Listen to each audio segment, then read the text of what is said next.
इस वीडियो में हम लोग क्लास 10th के ट्रिगोनोमेट्री को शुरू करने वाले हैं। तो आइए सबसे पहले ट्रिगोनोमेट्री से रिलेटेड कुछ बेसिक कंसेप्ट्स है उसको हम लोग जो है समझने का प्रयास करते हैं। यहाँ पे सबसे पहले आप देख रहे हैं कि ट्रिगोनोमेट्री में जो है ट्राई लिखा हुआ, इसके बाद जो है गोन लिखा हुआ, यहाँ से ओ को अगर छोड़ देते हैं तो आगे बचता आपका मेट्री। समझते हैं तीनों पार्ट का मतलब क्या होता है। सबसे पहले आपको ट्राई दिख रहा, इसके बाद जो आपको गोन दिख रहा और इसके बाद जो आपको मेट्री दिख रहा है, METRY। अब इसमें ध्यान से देखिएगा, ट्राई जो आपका दिख रहा है, इस ट्राई का मतलब होता है 3। जो आपका ट्राई दिख रहा है, इस ट्राई का मतलब क्या होता है 3 यानी कि 3। इसके बाद आपका जो गोन दिख रहा है, इस गोन का मतलब जो है आप बोल सकते हैं साइड्स, या फिर चाहे तो आप बोल सकते हैं कि इसका मतलब क्या होता है तो एंगल्स होता है। इसके बाद यहाँ पे जो आपका मेट्री दिख रहा है, इस मेट्री का मतलब होता है मेजरमेंट। इस मेट्री का मतलब क्या होता है मेजरमेंट, यानी कहने का मतलब हुआ कि 3 साइड्स मेजरमेंट, या फिर हम बोल सकते हैं कि 3 एंगल्स मेजरमेंट। तो कहने का मतलब है कि 3 साइड या फिर 3 एंगल आखिर कहाँ पे आता है तो ट्रेंगल में आता है। यानी किसी भी ट्रेंगल में जो है 3 साइड और 3 एंगल आता है, उन दोनों के बीच का मेजरमेंट का स्टडी हम लोग कहाँ करते हैं तो ट्रिगोनोमेट्री में करते हैं। यानी अगर हम ट्रिगोनोमेट्री को डिफाइन करना चाहते हैं तो बोल सकते हैं कि it is the branch of mathematics. It is the branch of mathematics in which we study about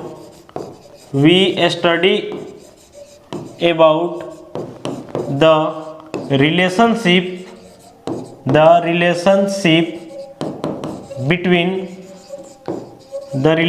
between sides and angles of a triangle, यानी अगर आपसे पूछा जाए कि आप जो है ट्रिगोनोमेट्री को डिफाइन कीजिए तो हम लोग बोलेंगे कि it is the branch of mathematics in which we study about the relationship between sides and angles of a triangle. यानी कहने का मतलब हुआ कि ट्रिगोनोमेट्री क्या होता है तो ट्रिगोनोमेट्री में जो है किसी भी ट्रायंगल का साइड और एंगल के बीच का रिलेशन का स्टडी हम लोग जो है कहाँ करते हैं तो ट्रिगोनोमेट्री में करते हैं। जैसे मान लेते हैं कि यहाँ पे हमारे पास जो है एक ट्रायंगल दे दिया हुआ, इस ट्रायंगल का नेमिंग कर देते हैं ABC। अब इसमें ध्यान से देखिएगा तो इस ट्रायंगल में अगर हम बात करते हैं साइड्स के बारे में, इस ट्रायंगल में जो है साइड्स के बारे में बात करते हैं तो 3 साइड आपका दिख रहा, एक आपका AB दिख रहा, एक आपका BC दिख रहा और एक आपका CA दिख रहा। फिर अगर हम इसमें एंगल्स के बारे में बात करते हैं तो एंगल्स में जो भी 3 दिख रहा, एक आपका एंगल A दिख रहा, एक आपका एंगल B दिख रहा और एक एंगल आपका C दिख रहा। तो ट्रिगोनोमेट्री में हम लोग क्या करते हैं साइड और एंगल के बीच के रिलेशन का स्टडी करते हैं।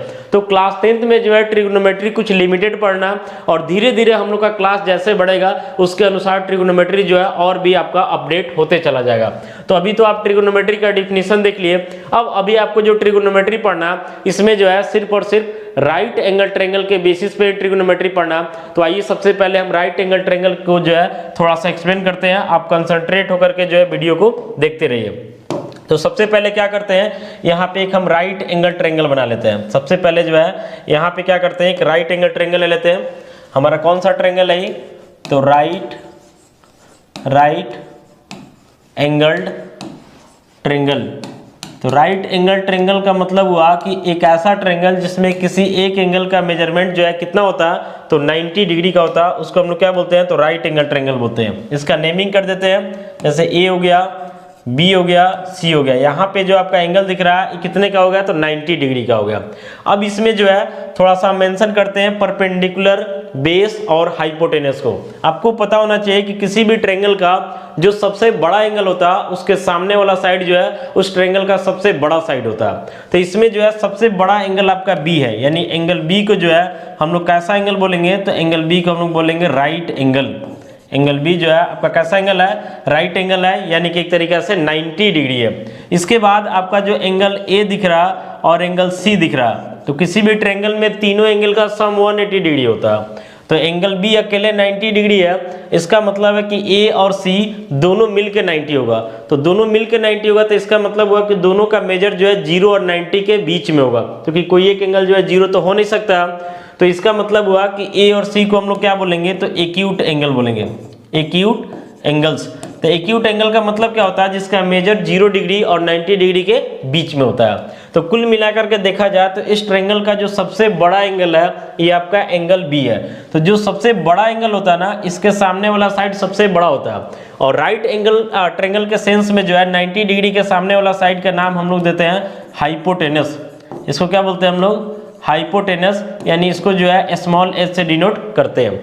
अब इसमें जो बच रहा है परपेंडिकुलर और बेस का कंसेप्ट, तो आपको ऐसा नहीं सोचना है कि नीचे जो दिख रहा है ये आपका बेस हो जाएगा और ऐसे जो दिख रहा है ये परपेंडिकुलर हो जाएगा, ऐसा कंसेप्ट जो है यहाँ पे काम नहीं करता है। तो क्या काम करता है देखिएगा, आपके पास दो एक्यूट एंगल है, एक एक्यूट एंगल ए है और एक एक्यूट एंगल जो है सी है। अगर मान लेते कि क्वेश्चन में जो है एंगल ए के बारे में बात किया जा रहा, क्वेश्चन में जो है एंगल ए के बारे में बात किया जा रहा, तो एंगल ए के सामने जो साइड है बीसी है, तो ये हमारा जो है परपेंडिकुलर हो जाएगा, यानी स्मॉल पी से डिनोट कर रहे हैं। और जो हमारा बच रहा साइड ये हमारा क्या हो जाएगा, बेस हो जाएगा। लेकिन फिर से हम ट्रायंगल को बनाते हैं, थोड़ा समझिएगा। इसके अगले केस के लिए जो है फिर से ट्रायंगल को हम यहाँ पे ड्रॉ करते हैं। देखिएगा वही ट्रायंगल आपका समझिए, राइट एंगल ट्रायंगल ही है। यहाँ पे इसका नेमिंग कर देते हैं ए बी सी। ये आपका 90 डिग्री है, तो 90 के सामने वाला साइड ऑलवेज हाइपोटेनस होता है, इसमें कभी भी कंफ्यूज नहीं होना। बाकी जो दो साइड बच रहा है यही आपको डिसाइड करना कि कौन परपेंडिकुलर कौन बेस। तो इस वाले फिगर में हम एंगल ए का बात कर रहे थे, तो एंगल ए के सामने वाला साइड परपेंडिकुलर हो गया, जो बच गया आपका बेस हो गया। अगर मान लेते हैं कि हम ए का बात ना करके एक्यूट एंगल सी का बात करते हैं, तो सी के सामने वाला साइड ए बी, ये आपका परपेंडिकुलर हो जाएगा और नीचे जो आपका दिख रहा है बेस हो जाएगा। कुल मिला के ऐसा समझिए कि परपेंडिकुलर और बेस जो है चेंज होते रहता है एक्यूट एंगल के अनुसार, जबकि हाइपोटेनस हमेशा फिक्स रहता है कि 90 डिग्री के सामने वाला साइड ही आपका होगा। अब इसमें जो है आगे बढ़ते हैं, तो आपको पता होगा कि राइट एंगल ट्रायंगल में जो है एक थ्योरम काम करता है, पाइथागोरस थ्योरम। पाइथागोरस थ्योरम ये आपको जो 10th के ट्रायंगल चैप्टर में पढ़ना भी है, पाइथागोरस थ्योरम। तो पाइथागोरस थ्योरम के अनुसार हम लोग क्या देखते हैं कि किसी भी राइट एंगल ट्रायंगल में हाइपोटेनस का स्क्वायर जो होता है बाकी दो साइड यानी कि परपेंडिकुलर और बेस के स्क्वायर के सम के इक्वल होता है। यानी हम लोग ऐसे लिखते हैं कि एच स्क्वायर जो है किसके इक्वल होता है, तो p square plus b square के।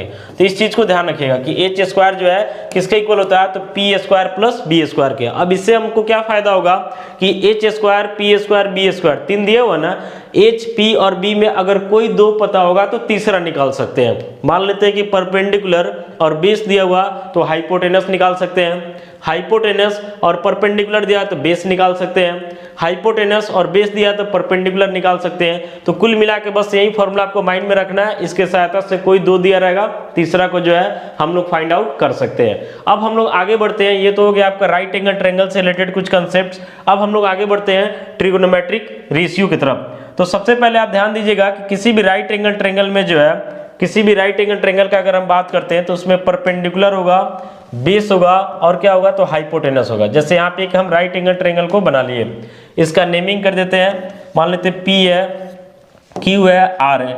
ये आपका जो है 90 डिग्री है, तो क्लियर है कि 90 डिग्री के सामने वाला साइड आपका हाइपोटेनस होगा। अब इस एंगल का अगर हम मेंशन करके चल रहे हैं तो इसके सामने वाला साइड परपेंडिकुलर हो जाएगा और ये हमारा क्या हो जाएगा, बेस हो जाएगा। आपको ध्यान रखना है कि एंगल को हम लोग दिखाने के लिए, जैसे एंगल का सिंबल के तौर पे हम लोग जो है क्या क्या यूज करते हैं समझिएगा। अगर इस टाइप से हम सिंबल बनाते हैं तो इसको हम लोग पढ़ते हैं थीटा। क्या पढ़ते हैं, थीटा। इसके बाद अगर ऐसा बनाते हैं तो इसको पढ़ते हैं अल्फा, इससे भी एंगल को दिखाया जाता है। ये बीटा हो गया, ये आपका गामा हो गया, ये आपका जो है साइन हो गया, ये आपका जो है फाई हो गया, या फिर कैपिटल लेटर जैसे ए हो गया, बी हो गया, सी हो गया एंड सो ऑन। इन सब का यूज करके जो है हम लोग एंगल्स को डिनोट कर सकते हैं। अब बढ़ते हैं आगे, तो ध्यान से देखिएगा। तो राइट एंगल ट्रायंगल में जो है क्या क्या देखने को मिल रहा, तो परपेंडिकुलर मिल रहा, बेस मिल रहा, हाइपोटेनस मिल रहा है, यानी परपेंडिकुलर, बेस, हाइपोटेनस। तो अगर इसमें से हम दो दो का सेलेक्ट करते हैं, दो दो का सेलेक्ट करने का मतलब कि परपेंडिकुलर और बेस को ले लेंगे, फिर आपका जो है बेस और हाइपोटेनस को ले लेंगे, फिर आपका जो है हाइपोटेनस और परपेंडिकुलर को ले लेंगे। तो कहने का मतलब हुआ कि इस तीन में जो है दो दो का सिलेक्शन ऐसे किया जा सकता है। अब इन दोनों को लेते हैं, परपेंडिकुलर और बेस को, तो यहाँ से P/B लिखा जाता है और एक B/P लिखा जा सकता है, यानी इससे जो है हमारा दो रेशियो तैयार होता है। फिर यहाँ पे जो दिख रहा है B और H, इसको B/H या H/B लिखा जा सकता है, तो यहाँ से भी दो रेशियो तैयार होता है। फिर यहाँ दिख रहा है h/p या p/h, तो यहाँ से भी 2 रेशियो तैयार होता है। तो कुल मिलाकर के अगर आप तीनों को ऐड कर देते हैं तो टोटल नंबर ऑफ रेशियो हमारा कितना बन जाता है, तो 6 बन जाता है। इसी कारण से हम लोग ट्रिगोनोमेट्री में बोलते हैं कि हमारे पास total number of trigonometric ratios कितना होता, तो 6 होता। तो आइए एक एक करके उन 6 रेशियो को हम लोग देखने का प्रयास करते हैं और फिर समझेंगे कि किसका फॉर्मूला क्या होता है। बस आप ध्यान से जो है देखते रहिए वीडियो को। देखिए आगे बढ़ते हैं 6 रेशियो के बारे में। तो सबसे पहला जो आपका रेशियो आता है ये आपका आता है साइन, SINE। इसको शॉर्ट में हम लोग सिर्फ SIN लिखते हैं लेकिन पढ़ते हैं साइन। इसके बाद अगला आता है कोसाइन, COSINE। इसको शॉर्ट में जो है हम लोग सीधे COS लिखते हैं। इसके बाद अगला आता है आपका जो है टेंजेंट, TANGENT, टेंजेंट। इसको शॉर्ट में हम लोग सिर्फ टैन लिखते हैं, TAN। इसके बाद अगला जो आता है आपका कॉसेकेंट, COSECANT, कॉसेकेंट। इसको शॉर्ट में हम लोग सिर्फ कॉसेक लिखते हैं। इसके बाद जो है अगला आता है आपका सेकेंट, SECANT। इसको शॉर्ट में हम लोग सेक लिखते हैं। और फिर लास्ट में हमारा आता है कोटेंजेंट, COTANGENT, जिसको हम लोग शॉर्ट में COT, कॉट लिखते हैं। तो टोटल मिला करके जो है आपके पास कितना ट्रिगोनोमेट्रिक रेशियो हो गया, तो 6 हो गया। सबसे पहला देखिए SINE, साइन। इसको शॉर्ट में SIN लिखना है लेकिन साइन पढ़ना है। ये आपका कोसाइन, शॉर्ट में COS यानी कॉस पढ़ना है। टेंजेंट, शॉर्ट में TAN यानी टैन पढ़ना है।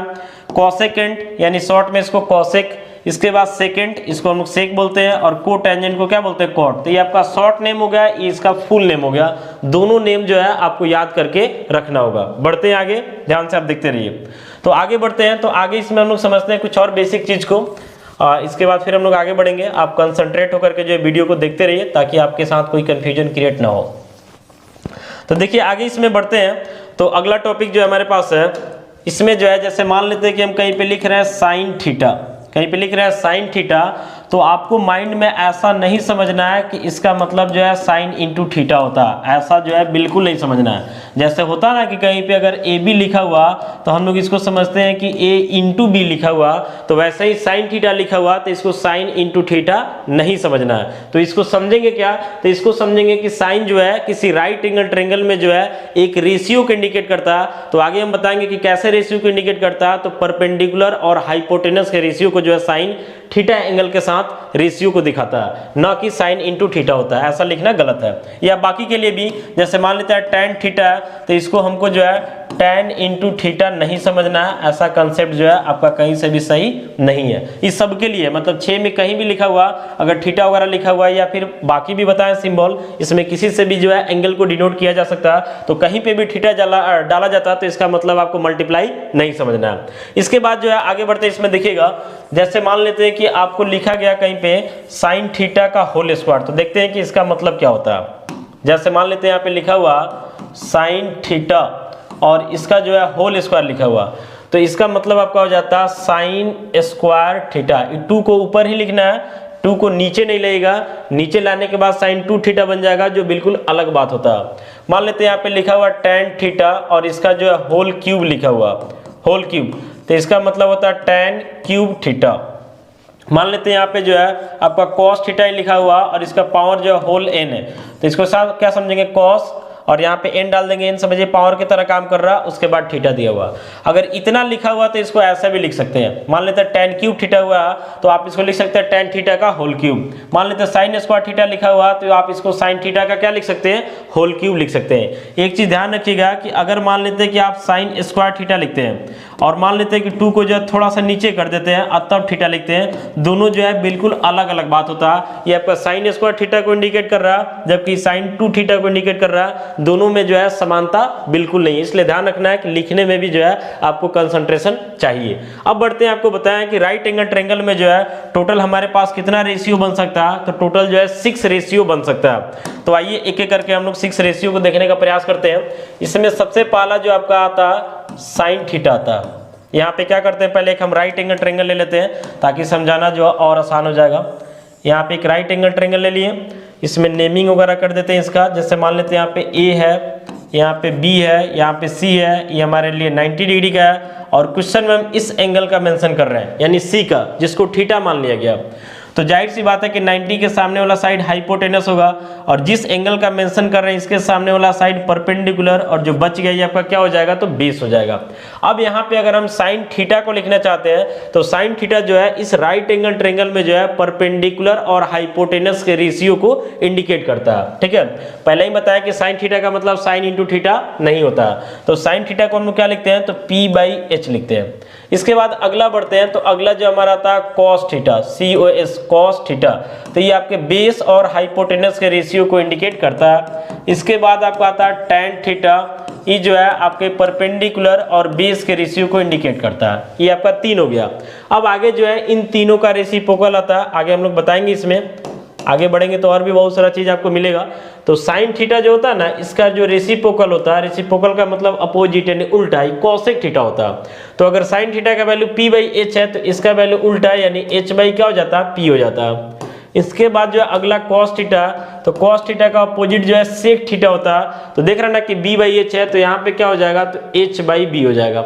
इसके बाद जो आपका टैन थीटा है, तो टैन थीटा का अपोजिट जो है कॉट थीटा होता है। तो टैन थीटा आपका P/B दिया हुआ, तो यहाँ पे जो है B/P हो जाता है। आपको ध्यान रखना है यहाँ पे, आपको यहाँ पे बस इतना सा जो है ध्यान रखना है कि अगर मान लेते हैं कि आपको लिखा हुआ साइन थीटा, क्या लिखा हुआ, साइन थीटा, और यहाँ लिखा हुआ कोसेक थीटा, तो ये दोनों जो है एक दूसरे का एक तरीका से रेसिप्रोकल होता है। दोनों जो है एक दूसरे का क्या होता है, रेसिप्रोकल होता है, यानी साइन थीटा का अपोजिट कोसेक थीटा और कोसेक थीटा का अपोजिट पूछा जाएगा तो साइन थीटा हो जाएगा। वैसे यहाँ पे कॉस थीटा लिखा हुआ और एक तरफ जो आपका सेक थीटा लिखा हुआ, तो ये दोनों जो है एक दूसरे का क्या होता है, रेसिप्रोकल होता है, यानी कि अपोजिट वैल्यू को देता है। इसके बाद अगला जो आपका टैन थीटा का बात करते हैं, टैन थीटा का, तो टैन थीटा और फिर यहाँ पे जो आपका कॉट थीटा, ये दोनों जो है एक दूसरे का क्या होता है, तो रेसिप्रोकल होता है, यानी एक दूसरे के रेसिप्रोकल वैल्यू को रखता है। तो इस वीडियो में हम लोग सबसे पहले देखें कि ट्रिगोनोमेट्री क्या होता है। उसमें बताया कि ट्रिगोनोमेट्री में जो है किसी भी ट्रायंगल में साइड और एंगल के बीच के रिलेशन का स्टडी करते हैं। फिलहाल हम लोग क्लास 10th में जो है राइट एंगल ट्रायंगल के बेसिस पे ही काम करते हैं। इसके बाद हम लोग देखें कि राइट एंगल ट्रायंगल के बेसिस पे कब हम लोग हाइपोटेनस डिसाइड करते हैं, कब परपेंडिकुलर डिसाइड करते हैं और कैसे जो है बेस को डिसाइड करते हैं, और साथ ही साथ 6 ट्रिगोनोमेट्रिक रेशियो को देखें, किसका वैल्यू क्या होता है, इन सबको भी देखें। इसके बाद जो है अगले वीडियो में हम लोग देखेंगे कि ट्रिगोनोमेट्री से रिलेटेड कुछ आइडेंटिटीज को, और धीरे धीरे हम लोग आगे बढ़ते रहेंगे। तो मिलते हैं अगले वीडियो में, तब तक के लिए इतना ही, थैंक यू।